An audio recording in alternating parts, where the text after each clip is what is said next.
Welcome to the Equipping the Saints radio talk show, an informational talk show with you in mind. So prepare your hearts and your minds to be empowered, encouraged, and equipped through today's broadcast, Equipping the Saints. Well, hello and God bless you. This is the day that the Lord has made, and we shall rejoice and be glad in it. Thank you so much for tuning in to this edition of the Equipping the Saints radio talk show. This is your host, Apostle Marcus Beckton, and truly, I am honored and pleased to have you hanging out with me on today for these next 30 or so minutes as we learn and be increased and be empowered as well as be equipped. So we're certainly honored and pleased to have you again with us on today's broadcast. You know, the Bible tells us in Ecclesiastes 10 and 19, that B clause, it says money answereth all things. And we know that money or currency is a very powerful thing. But we also understand that even though it answers all things, if we don't use it right, and if we don't understand its value and actually operate with it, it will not totally do us fully what needs to be done, or it fully will not answer all things for us. So today we want to talk about that important topic that I think all of us probably really like and appreciate, and that is money. And so the topic today is money matters. And we have a wonderful young lady with us today that's going to help enlighten us on this topic of money, as well as on the topic of tax talk, and because this is the time of the year for our tax. So I'm very, very honored and pleased to have with us on today's show Ms. Crystal Gay. She is out of the Raleigh, North Carolina area. She is an accountant with First Citizens Bank, but she's also the owner and operator of Empowered Accounting, LLC, where she specializes in accounting and bookkeeping as well as tax preparations for people. So she's helping people, and so we're very honored to have her with us on today's show. So welcome, Crystal, to the Equipping the Saints radio talk show. Thank you so much. I'm glad to be a part. Amen. Amen. Glad to have you with us. We're going to jump right on into this.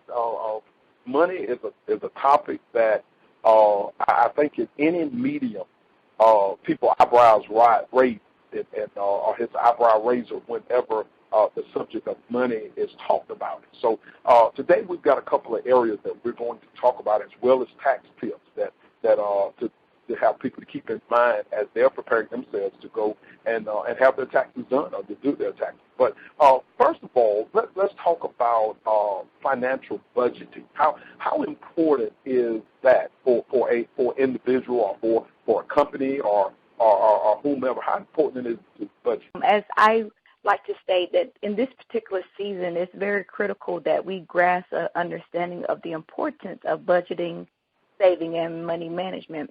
And so tonight I want to kind of briefly, from a practical faith-based perspective, go over budgeting and saving and money management. As you know, the Word of God tells us that we are the lender, not the borrower, that we are above and not beneath, and wealth and riches are in our houses. And we often speak and proclaim these scriptures over our lives. However, not always do we take proactive action to bring these things into fruition. So God intends for us to live our lives and have it more abundantly, meaning we as believers don't have to settle from living from paycheck to paycheck. We don't have to live settling from borrowing from Peter to pay Paul, discharging one debt to incur another. But we can actually live in abundance given we obtain proper education on how to bring these things to pass. So I want to talk about budgeting. This is one of my favorite tax tips is to talk about budgeting. So what is budgeting actually? Budget is a guideline for accounting and projecting for the present and for future financial goals. See, a good monthly budget can help ensure you are paying your bills on time, you are eliminating debt, you are saving for the future, and accumulating funds to cover unexpected emergencies and reaching your short-term and long-term financial goals. Budgeting can be stressful if you're not disciplined to doing it, or if you don't have the practice or have not become into the practice of budgeting on a monthly basis. So it can be stressful at first, but I assure you, if you begin to practice these principles that I'm going to share with you over these 3 minutes, that over time this concept will become easier and easier. And if you need help with getting started, you can always reach out to me, Empowered Accounting, and I can assist you in this area. So first, you need to track and monitor your monthly spending. You have to identify how you spend your money now. And then you have to set goals that may cause you to either modify or eliminate your current spending, which may lead you to kind of accomplishing your long-term or short-term financial objectives. And then you must monitor your budget and your spending habits monthly and or quarterly. The key here is not to spend beyond your limit. In Luke 14:28, it says, suppose one of you wants to build a tower. Won't you first sit down and estimate the cost to see if you have enough money to complete it?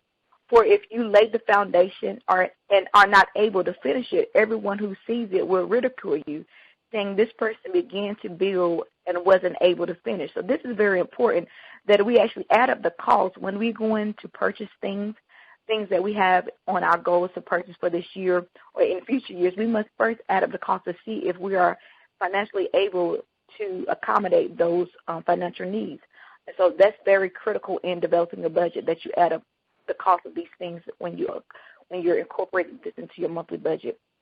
And so there are many people out there in the community, your support system, your family, that are supporting you and pushing you into success. However, believe me, there are so many out there that are waiting for you to fail. So I like to say, and I like to encourage and challenge my clients and my family and friends to plan to prove them wrong, plan to prove that you're able to financially handle your finances and your household in order to accomplish your financial goals. And so budget, there's a couple of tips I would like to share with you concerning this. These are my favorite top budgeting advice I give. First, it's important that you write this down on paper. The Bible tells us to write the vision and make it plain. And so I like to say when you actually put these numbers in writing on paper, it gives you a different perspective on actually how much you spend and how much you're actually making. And so I would like to challenge everyone listening to this broadcast to actually do this. Take some time, take out a notebook or a spreadsheet on your computer and actually outline your budget, your strategic budget for the year. The first step is to outline all your income from whatever source derived. And while you're outlining your current income, I also want you to consider possible ways that you can increase and or opportunities to supplement your income.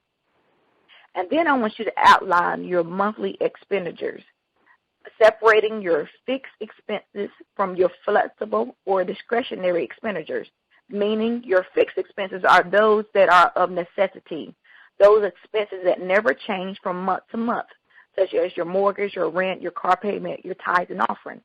And then your flexible expenses, those are essential but are subject to change from month to month. These are expenses such as utilities, cell phone bill, cable, internet, gas, and travel. And then you have your discretionary expenses, and these are expenses that are not of necessity, meaning that you could live without them. These are expenses such as shopping, dining out, entertainment, your hair allowance, and so forth. You want to separate these categories of expenses from your fixed, your flexible, and then your discretionary. And then you want to take a look at both your income from all sources derived, all of your expenditures, and weigh them. Does your expenses outweigh your income, or does your income outweigh your expenses? I like to say if you're at a point now in life where your income is outweighing your expenses, this is a very good point, a very good space point for you to be in your financial stability. And I like to challenge or recommend, if this occurs where your income is outweighing your expenses, that you begin to proactively save, invest into your future by proactively saving on a monthly basis. And a little later on in the broadcast, I'm going to mention some saving strategies and what you can do to start saving and letting it become more of a lifestyle than just something you have wrote down on paper or something that you're saying that you're going to start doing, but actually how you can begin to proactively begin using this as a lifestyle for yourself. And then I want you to focus on ways that you can start eliminating debt, such as credit card debt with high interest rates or loans. And then I want you to set a definite dollar amount for any miscellaneous expenses or discretionary expenses, meaning entertainment, things you do for travel, shopping, and so forth. I want you to set a definite dollar amount that you are going to allow yourself to spend and stick to your limit. You know, it can be very hard when we, go shopping in particular, especially us as ladies. We see things, we go into the mall with a certain limit that we will spend, but sometimes we end up leaving the mall with way more than what we intended on spending. So it's very important and critical that you actually set a limit and stick to your limit no matter what. And don't consider any of these expenditure categories unchangeable. We know that the unexpected happens, and we know that emergency events happen. And so if this happens in your life, then you can find other ways to cut other budgeted categories in order to still maintain your financial budget for the month and for the year. Next, I wanted you to learn, again, we were talking about saving, and then also creating your short-term and long-term financial goals, meaning if you wish within the next year or 2 years to purchase a new car or purchase a new home, we want you to outline your top 3 short-term, your top 3 long-term financial goals in a spreadsheet or on paper that you want to accomplish over the next 5 years.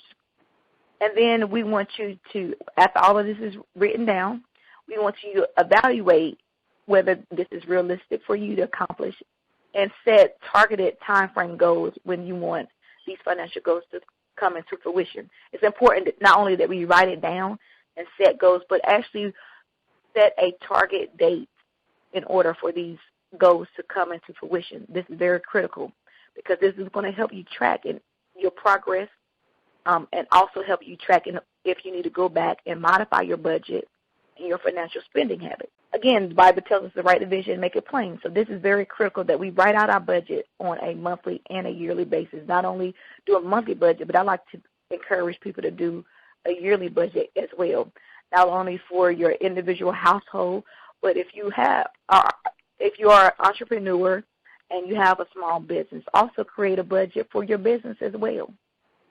This is very critical. And so that's the tips I have on budgeting. If there's any questions, you can email me at empowered.acct@gmail.com. Let me ask you real quickly. Okay. On financial budget, now, from the information that you just shared with us, I gather that a lot of that takes a lot of willpower on the person. Yes. Yeah. Because I noticed you mentioned about, especially like ladies going shopping and you're setting what you're going to spend and don't sway from that. And so it requires a lot of willpower. That's a good thing because even though it may seem like changes up front, but it's going to be beneficial on the backside. Is that correct? Exactly. And so, like I said, you have to begin to discipline yourself. Just like if you have a goal of losing weight for the year, in order for you to see results, you have to discipline yourself to either change your eating habits or proactively go to the gym. And so this is the same concept for developing a financial strategic budget. At first, it may seem very hard when you put this on paper, to stick to your budget. But if you begin to really take it seriously and actually track it on a monthly basis and stick to what your limits are, then you'll begin to see financial results. Because believe me, if you say that this month I'm only going to spend $100 on shopping or get my nails done and my hair, and you begin to actually stick to your limit, if you do this for a few months, you'll begin to see how much money you actually will be saving. And whereas if you just have the philosophy, well, I have this much cash, this is what I brought in for the month, and after I pay all my bills, this is what I have left, and I can just spend this, because I know I'm gonna get paid next week. If you have that philosophy, you will find out that you're not saving as much as you intended to save for the year or for the month, and you won't be on target with meeting your long-term financial goals. Because believe me, money you have today and you spend today, you won't have next week or next year. And so when it's time to make those bigger purchases, it's important that you build up a nice cushion for yourself in a savings where it won't be so stressful for you to come up with money when you already have it built into your budget and in a savings account that you can easily access. You're mentioning word savings. This is our next topic, and because I know that's a wide open area when it comes to savings. So let's talk about that. Yes, savings. Okay, great. So savings, I recommend, and I challenge everyone listening again, and I do this for myself, for my clients, and my family and friends. I encourage them to start saving. Go to your local bank, wherever bank you operate in, and open up a personal savings account, a traditional personal savings account.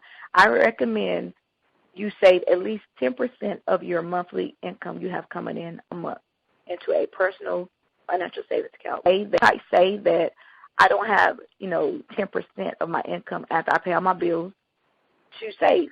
Well, you can reduce that to what you are able to save, 1%, 3%. But I do recommend you start saving something. Set a limit that you would like to save. Set a dollar amount or a percentage from your monthly income every month and stick to that and continually every month put that into your personal. And this personal savings, I like to say, is for your short-term and maybe even your long-term financial goals. Again, if you would like to purchase a new car next year, and you can start saving now for that. Saving on that down payment, or even saving on putting a nice lump sum on that purchase of that car, so that when you go to the car dealership, you won't have this, big car payment or this car payment with this high interest rate, because you've already started saving for that car, and you can put that on the car so that your monthly payments can be lower. So you can have more available cash when you do pay your car payment. Also, this can also help you save on a down payment for a house if you go ahead and start proactively saving. And so I encourage everyone to save, if you can, at least 10% of your monthly income into a personal savings account. And then this is one of my favorites. This should be your number one long-term budgeting goal. And this is to create an emergency fund or a contingency fund. What is an emergency fund? An emergency fund is simply a fund, a savings account, where you accumulate funds that will cover 6 months to 12 months of your monthly living expenses. So what does that mean? If your monthly bills from your rent, your mortgage, your car payment, your groceries, your travel, gas, is, say, $1,000 a month, in order to account for 6 months of that living expenses, I challenge everyone to proactively save in order to get up to that 6 months, meaning you will have to have $6,000 into a savings to cover 6 months of living expenses. Why do I say this? It's because you never know when life will hit your door. You never know when you will experience the most tragedy situation. Emergency happens all the time. You never know when you would get sick and have to leave absent from your job for an extended period of time. You never know when your family member may have an emergency where you need to assist with. So I recommend that you build this cushion for yourself and an emergency fund where you can reach into in case a true emergency happens. And an emergency is not, I broke a nail, so now I need to go get my nail done for this month. Emergency isn't, I need new clothes because I'm sick of the clothes in my closet, so I'm going to go shopping. That's not a true emergency. Emergency is something that really alters your life. And so that will give you a cushion in order to reach into that emergency fund without having to come into a season where you're now in a tremendous struggle, where you have to now take on more debt by going out and getting more loans, or even you have to burden other family members by continually borrowing from them. And so if you begin to use wisdom and create this emergency fund, when something happens within your life that you don't expect or don't plan for, you will have a cushion in your bank account that will kind of help assist you so that you won't lose anything that you have already acquired over a period of time. Other than just recapping, 10% of the monthly income if I'm hearing that correctly. Yes, I recommend That putting could be 10% set back. of your income into a savings. Awesome. That's Yes, and that personal savings is for your personal goals, because everybody likes nice things, and you could have the desire to have a really nice car. You could have a desire to upgrade and get a nicer home. These are good things to desire. However, I just would like people to begin to change their mindsets and know that you can have nice things, but it's important to plan for them. Because if you do things without planning, sometimes we start spending more than we want. Because guess what? If you decide you want a car today and you go to the dealership to get the car today, you can end up having a higher car payment than you desire because you didn't wait and proactively plan it out. And you can have that same car next year where you have a nice down payment, and your car payment will be a lot lower. So that leads to my next point, money management. It's very that we begin to manage our money. The Bible says be good stewards of those things that God has already given us. And so we must learn how to manage our money. And yes, this kind of correlates with that budget, developing that strategic budget, and also other things. And so I have 6 money management tips I want to leave here with you. Tip number 1, this is very important, to aggressively pay down debt. Why do I say this? Because debt, your monthly debt, and meaning what I mean by debt is debt that you actually have to finance, that you had to go to a company or a bank or some type of agency and you had to get financing from. This is mortgages, credit cards, car loans, etc. This is the type of debt I'm speaking of. And so your debt should not be, or I recommend not exceeding more than 40% of your monthly income. And so when you add up all your major debt, your car notes, your mortgages, your credit cards, and so forth, that total amount of debt should not exceed 40% of your monthly income. So, give you some numbers here to kind of get an idea. If your monthly income is $2,000, your debt limit should not exceed $800. If your monthly income is $4,000, your debt limit shouldn't exceed $1,600. If your monthly income is $6,000, your debt should not exceed $2,400.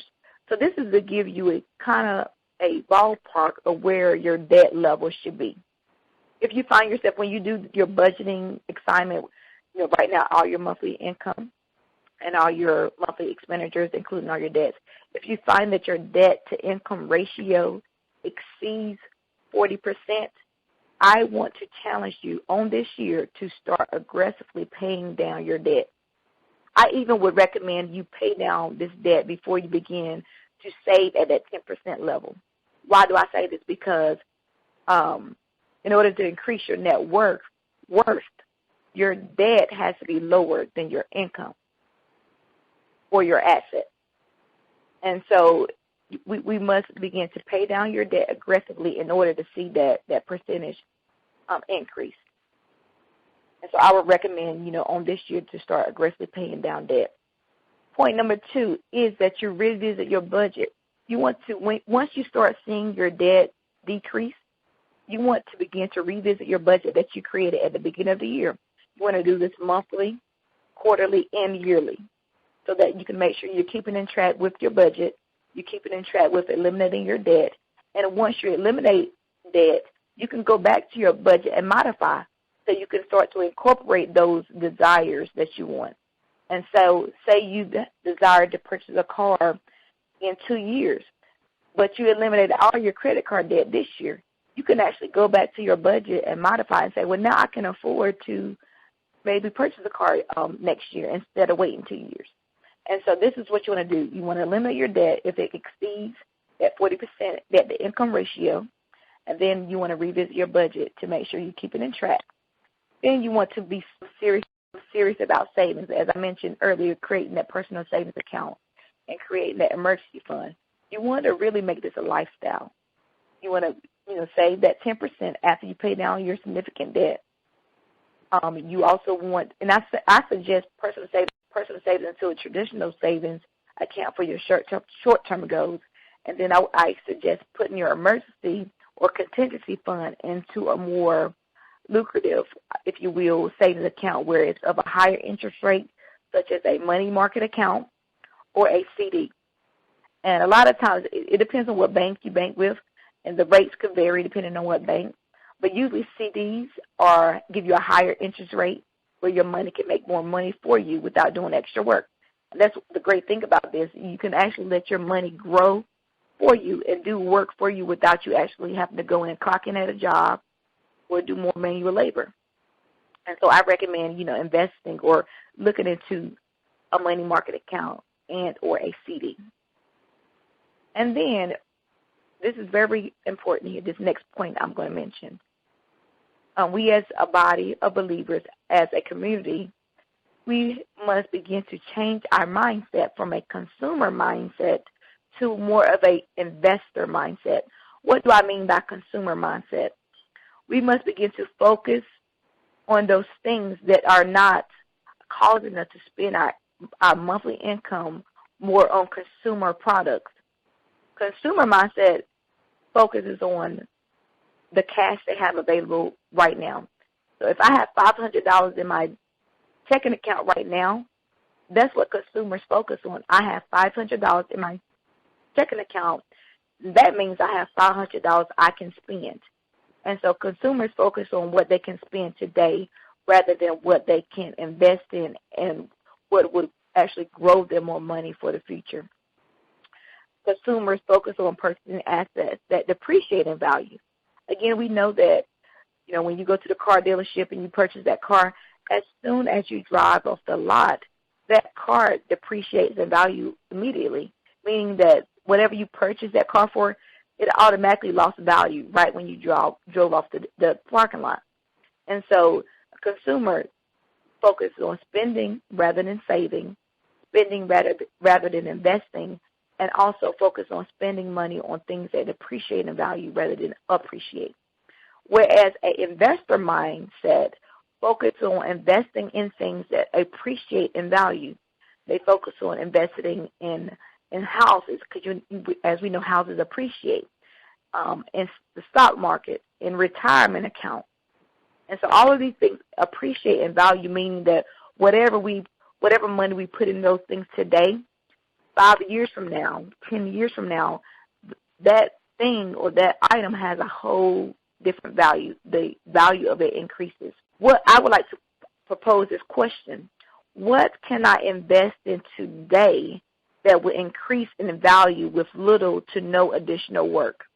This is simply the time value of money concept. We know that the dollar, what a dollar is worth today, would not be worth the same 10 years from now. The dollar will surely increase in value. We all heard of the concept of inflation.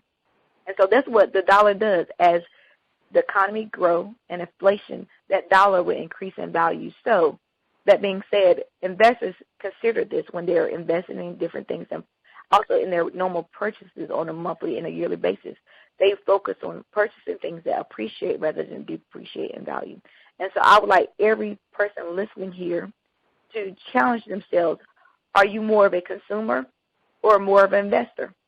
If you find that you're more of a consumer, I would like to strongly encourage you to really change your mindset. Consider ways you can change that from being more of a consumer to an investor. And then my next money management tip is really check into your insurance coverages.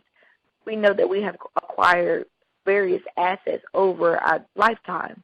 And so we want to make sure that those things that we have acquired and invested in are covered and insured. That ranges from health insurance, auto insurance, life insurance, renter's homeowner insurance. And so we want to make sure that we have those things covered. Also, we have to become serious about retirement. As we know, statistics show that people that are now in retirement age really don't have enough money coming in or enough money saved where they can really live, throughout retirement. A lot of people that are now in retirement are having to get assistance from their children or family and friends and so forth. And so I would like to encourage everyone to begin to look into retirement and begin to take it seriously. A lot of companies, if you are employed by, most companies offer some type of 401k plan or some type of traditional retirement plan. And so this is very good for you to start to participate if you qualify in those plans. A lot of companies will match whatever you contribute. So if you have a 401k on your job and you contribute 3% of your salary to that 401k and allow that 401k to grow for you, your company would contribute or also contribute that 3% match to your retirement. So this is a very good benefit that a lot of companies offer that I strongly encourage everyone to take advantage of. And if your company does not happen to offer a retirement plan, you can always seek a local company or local agency in your area that will offer retirement plans for you. And you can still get the same benefits by contributing to those plans before taxes. Or you can contribute to, there's certain plans where you can contribute to where you can contribute after taxes, meaning you pay taxes up front. Whereas in a traditional 401k, you you put money into account tax-free, and then when you begin to withdraw from that at retirement, it becomes taxable. And so there's various options, retirement accounts, and various options that you can look into in order to begin that retirement savings. Because most people retire around 60 or 65, and most people live up to 80, 85, 90. And so that's additional 30 years of living that you need money for. And so to begin to proactively invest into your retirement is very critical. Last topic that as I foresaid that intro, tax tips. Yes, people are preparing themselves now to, many of them, some may have already started, I'm sure, but as many are preparing themselves to go and get their taxes done and all that stuff, as they're doing that, what should people expect as far as if there anything new or anything that they need to be aware of as they enter into this tax season? Yes, this is very important. As you stated, this is tax season, and it's important that you go ahead and start gathering your tax documents that's needed for your tax preparer. So you want to make sure your employer gives you your W-2s, whether they give it to you through mail or electronically. If you're a contract worker or self-employed or have your own business, your 1099s, make sure you have those. If you're a student, make sure you get your 1098-T from your university in order to claim the educational credit. This year, what's very important, and also this started last year, the Affordable Care Act. This is something new that was implemented in 2014. It's important that everyone now have health care coverage.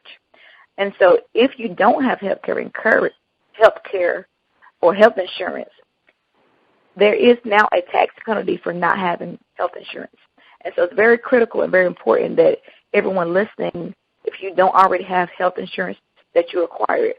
Because what is happening is that if you don't, you will get a tax penalty, and this penalty will increase from year after year. In 2015, the penalty for not having health insurance is either 2% of your household income or $325 per adult or $162 per child. And so this penalty will add up, depending on how many dependents you have and how many adults you're claiming. This penalty can add up if you don't have coverage. And so if you don't have coverage for 2015, I recommend you going to a health insurance agency and getting an insurance so that you won't incur this penalty for next year. Because in 2016, when you do your taxes, the penalty is going to get higher. So every year you don't have coverage, the penalty will increase year after year. So this is very critical that you actually make sure you provide this information to your tax preparer so they know that you have health insurance and that you and your dependents are covered. Also, I would like to leave a few tips as far as things to gather for your tax preparer. A lot of things people don't know that they can get credit for or deductions for. And so if you own a home, it's important that you know that you can deduct your mortgage interest to provide that information for your tax preparer. Also, if you contribute to charitable organizations, it's important that you provide that to your tax preparer. Get a contribution slip from either that charitable organization that tells you what you donated, whether it's monetary or if you donate to the Salvation Army or the Goodwill. It's important that you get a receipt showing what you donated. All of this is tax deductible on your tax return. If you are a business, a self-employed business, or a small business owner, it's important that you accumulate all your business expenses, because most business expenses that you incur to generate that business income is also deductible on your tax return. And so if you need assistance with gathering different types of things you may qualify for in order that you can deduct on your taxes, please send me an email at empower.acct@gmail.com, and I can sure give you a list of things that you can potentially deduct. And so this is very important that you gather this information because we want to save you as much money as possible, and we also want to increase your chances of getting a refund as well in order to consider all the things that you can potentially deduct. A lot of companies, if you're a W-2 employee, different things that you may have to purchase for your job that your employer did not reimburse, you can also deduct that on your tax return. If you work for a company where you have to purchase a certain type of uniform and your company does not reimburse you for that, you can deduct the cost of uniforms on your taxes. And so this is very critical that you really consider all possible deductions in order to reduce your taxable liability and potentially increase your chance of getting a greater refund. And this is also important, as I mentioned about budgeting and money management. I would like to encourage everyone, when you do your taxes, if you are lucky to get a refund on this year, instead of thinking like a consumer and thinking about what you can spend with your tax refund, I want to encourage you to at least put 50% of your tax refund into a savings account, whether that's a personal savings, a money market account, or some type of CD or retirement account. I want to strongly recommend and encourage you because a lot of times what we see is that people that get significant refund within 30 days, refund is gone because they thought of everything they could purchase. And so we want to change your mindset on this year. We want you to become thinking more like an investor than like a consumer. So it's very critical and important that we begin to shift in this season because God has some great things for us. He wants us to begin to live our life in abundance and not really living from paycheck to paycheck or incurring excess debt. And so this is very important. So I really am so glad that you guys had me on the radio today and that you guys have taken the time to listen to my advice and my recommendations for this upcoming 2016 fiscal year. We just believe in God for great things on this year. We believe in that everyone listening will be prosperous, that wealth and riches shall rest in your household, that this won't be a year of struggle for you financially, that you will meet all your financial goals. Anything that you desire on this year, if you accurately plan for them, I believe that they shall come to pass. So thank you so much. If you have any questions, feel free to email me. Yes. One quick question. I won't let you release your information. Tell people where they can make contact with you. I'm giving out your note address.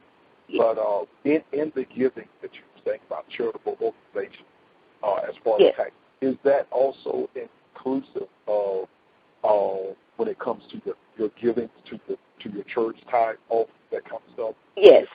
Correct. So they're doing that as well. Correct. Yes, this is really great about people that have a church home and believers and faithfully pay their tithes and offering and contribute to the church. Churches are considered nonprofit charitable organizations. And so everything you contribute to the church throughout the year, you're able to deduct that on your tax return on Schedule C as an itemized deduction. And so if you itemize, this is definitely good for those to help you reduce your taxable income by claiming everything you have contributed to the church throughout the year on your taxes. Give us, if you would, well, first of all, you're working on an event that you're working on to Yes. help warn people that work in that area or concerns the area of financial matters. Tell us a little bit about what you got working on, cooking up that you got. Yes. Thanks so much for asking that question. As you forestated, I do have a small bookkeeping, accounting, tax business called Empowered Accounting. And so this year, I'm going to host my first financial seminar. And it's going to be held, I'm looking at January 25th, the end of this month. January 25th is a Monday night at 7 p.m. I'm going to host my first financial seminar. I'm going to do this by conference call, and I'll have this information on my business page on Facebook, as well as if you need additional information, you can email me. So I'm going to host this via conference call and also on Periscope so that people can either hear me via phone or live on Periscope and get their interaction that way. And so we're going to cover various topics from how to structure your entity if you're an entrepreneur and you have your business set up as a sole proprietorship or a LLC, a limited liability company. We're going to go over how to structure that and the annual filing requirements for those entities. We're going to go over some additional tax tips for this filing season. We're also going to go over my top 10 financial tips. I covered 3 of them tonight, budgeting, money management, and savings, but I'm going to go into more detail on those topics as well as cover the other 7 financial tips. And these tips are catered to individuals that are really serious about acquiring financial wealth and prosperity. And so we're going to go over those top 10 financial tips of how to become financially prosperous, how to bring your financial goals into fruition. We're going to go over strategic budgeting. We're actually going to outline a budget for you. And so after you write down all your goals and everything I've listed tonight about outlining your monthly income, your budgeting, we're actually going to help you put those things into a strategic budget where you can go and track on a monthly and yearly basis. And so we're going to go over all of that in this financial seminar scheduled for January 25th at 7 p.m. Depending on the demand, I may do a live financial seminar, and that information can be found on my business page on Facebook.